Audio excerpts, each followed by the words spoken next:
love to see a fairy tale story fall apart, but that's what's happening in Montecito. Prince Harry and Meghan, who used to be the cool rebels of the royal family, are now in big trouble that feels less like standing up for themselves and more like messing up their money. News stories say the Duke and Duchess are letting go of workers left and right to try to keep their home from falling apart. And when I say letting go, I mean a big cleanup. Their whole team that talks to the news is gone. Important people who handle the press got kicked out. Even the folks cleaning their huge house with 16 bathrooms and taking care of their chickens are disappearing quietly. Page 6 says they've let go of at least 25 workers since leaving the royal family in 2020. But people close to them say the real number is way bigger, especially if you count the helpers and assistants who don't get in the news. Now here's the fun part. People who used to work for Meghan and Harry, now called the Sussex Survivors Club, are finally talking. And what they're saying isn't just drama, it's like a scary movie. They talk about things like mean words and late-night calls at 3 a.m. asking someone to remake a banana cake because the first one was awful. One person who worked for them said Meghan was only nice when Harry was around, but when he left, she got super mean. Another person said Meghan yelled at workers over tiny stuff like dust in a corner. Not the kind, caring image they want people to see. Meanwhile, Catherine, Princess of Wales, keeps shining like a perfect star. While Meghan and Harry deal with bad news and unpaid bills, Catherine just met the French president, Emmanuel Macron, with super smooth style at Windsor Castle. Wearing a fancy Dior outfit and the late Queen's pearls, she looked calm and classy, making Meghan's constant changes seem even more like she's trying too hard. And that difference is what's hurting Harry and Meghan's image.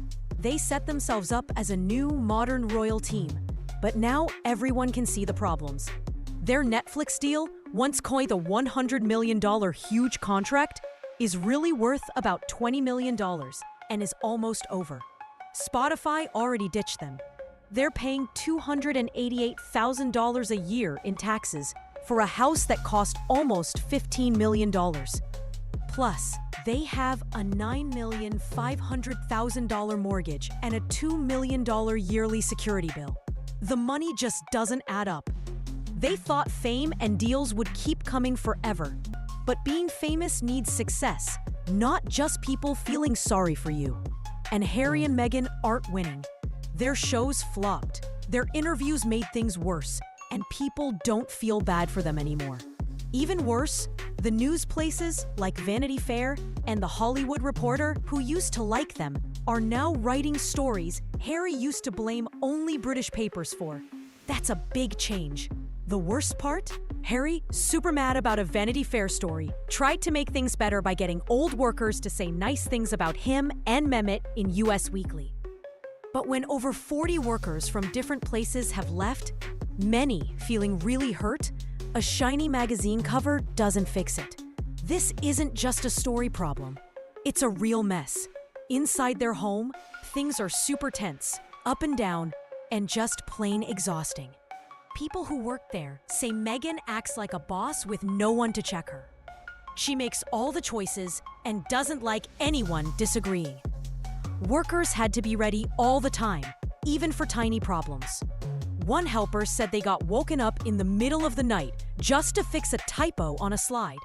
Another said Meghan sent tons of emails starting at 5 a.m., then called right after to ask why no one answered. It's not just the regular workers who left. Big deal people like communication bosses, press helpers, and even Meghan's main operations person quit quietly. Most didn't say anything publicly. People close say they were happy to get out, not because the work was hard, but because the vibe was awful. Many who believed in their Archewell project left feeling let down. Some are even getting help to feel better. There are stories of workers crying, not just once, but a lot. Harry's own book says it wasn't weird to see someone crying at their desk. Meanwhile, their public image is sinking. Meghan's podcast didn't get much love. Their Netflix shows didn't do well. and Archewell isn't as shiny as it used to be. Even their social media is fading. The team that made their pretty Instagram posts and tweets is gone, and no one new has been hired. Their once cool communication plan now feels quiet and messy. Meghan seems to ignore the criticism in public. She still wears fancy clothes and jewelry, acting like everything's fine. But people close say she's super focused on what the news says about her. The Vanity Fair story really upset her. One person said she walked around the house for days, telling workers to fight the bad story. Harry, always loyal, tried to make a happy story with nice interviews and magazine covers, but the damage was done. The funny thing is, Meghan's need to control everything is pushing people away. Workers say she controlled every detail, from how new statements were written to how the chicken coop was cleaned. But when things went wrong, she blamed others. A constant change of workers, big fights, and crazy expectations made a place where no one felt okay, not even people close to them. Even now, with their world getting smaller, they act like money will never run out. Their Montecito house isn't just big, it's huge. It has guest houses, a home theater, a gym, and even a private chicken coop. They spent millions fixing it up, but now it's quietly for sale. Why? They can't pay for it anymore. No one's bought it yet. It's hard to sell a house with so much bad news. At the heart of it all is a couple who think they're bigger than the royal family they left. But the money facts and the many workers telling the truth show it's not working. Catherine, the Princess of Wales, didn't need a big team or a Netflix deal to get attention. She just showed up. At the visit for President Emmanuel Macron, everyone looked at her. Wearing a perfect Dior outfit and Queen Elizabeth's pearls, she looked strong and calm without saying a word. That's what royalty is. The difference is so clear.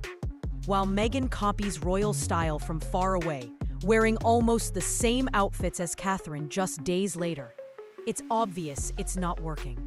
One royal person even laughed that Meghan's fashion plan is to copy and hope it works. But you can't fake being graceful. You can't fake being loyal or humble. That's why people love Catherine. While Meghan only looks good in planned photos, Catherine is winning with how people see her. Even President Macron kissed her hand to show respect. Back in Montecito, Harry and Meghan are dealing with damage no new image can fix. Their once perfect public image is ruined, and the internet, even old fans, won't let them forget. Workers' stories keep coming. They say they were yelled at in front of others for small mistakes, left out of meetings for speaking up, or just fired without warning after working hard. One said the workplace felt mean, not just because of the work, but because they had to please two people who were never happy. Meghan, they say, could be sweet when Harry was there, but cold and mean when he wasn't. Harry was nice, but didn't stand up for what was right. Workers say he rarely argued, even when he knew things were bad. He'd try to calm things down, say sorry quietly, but never fix the real problem. That made things worse over time. People stopped trusting him. They saw him letting bad things happen that he didn't agree with. Plus, their court fights are using up whatever money they have left. Between Meghan's bullying claims and Harry's fight with the news, their lawyer bills are in the millions. One royal expert said it straight. They thought money would always come. They thought they could keep getting by. But Hollywood doesn't care about feelings. It rewards winners and punishes losers. Right now, Harry and Meghan are losing big time, loudly, and in a way they can't fix. The sad part? Meghan, who wanted to be a huge star, is now seen as a warning story. Harry, once the cool rebel prince, now looks like a guy lost in his wife's big dreams. Their house, their charity, their image, it's all falling apart.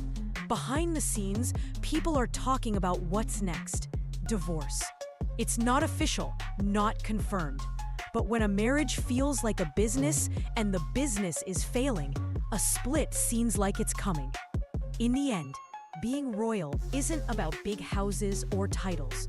It's about how you treat people. Meghan and Harry had a shot to make something cool, new, and inspiring, but they messed it up. Now, with workers gone, money running out, and their image ruined, all they have is a big, fancy house full of echoes.